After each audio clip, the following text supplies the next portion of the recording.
Okay, so let's have a look at the last adjustment, adjustment 9 for the 2020 exam paper S Heighway. So it's talking about the provision for bad debts is to be adjusted to 4% of debtors. So make sure you're going to use the up-to-date debtors figure, get 4% of it. That'll give you your new provision for bad debts that goes into your balance sheet as a current asset. Then we need to find out if that's an increase or decrease. So we'll have a look and see, do we have a provision for bad debts in our trial balance? So scan down it. Sure, we've got provision for bad debts of 4,500. So if the provision for bad debt that we calculate is higher than that, it's going to be an expense. And if it's lower than it, it's going to be an income.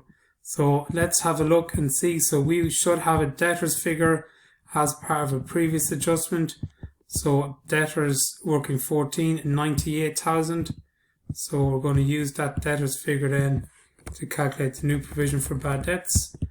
So it's going to be 98,000 multiplied by the provision from the question, which is 4%. So 4%, so your new provision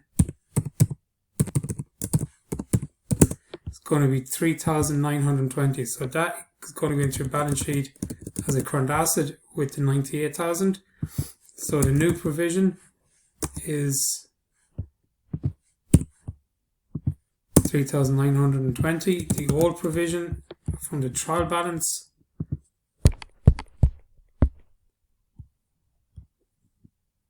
was 4,500. So it's a decrease.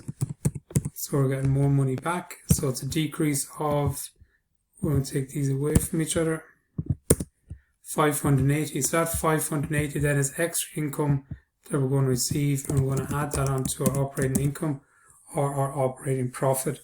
And that's the last adjustment done. Make sure you use the up-to-date debtors figure to find the provision for bad debts that goes into the balance sheet as a current asset, and make sure you find out whether that new provision you've calculated is an increase or decrease by taking away from the provision that we have already in the trial balance. So our old provision was 4,500 taken from the trial balance, so it's decreased by 580.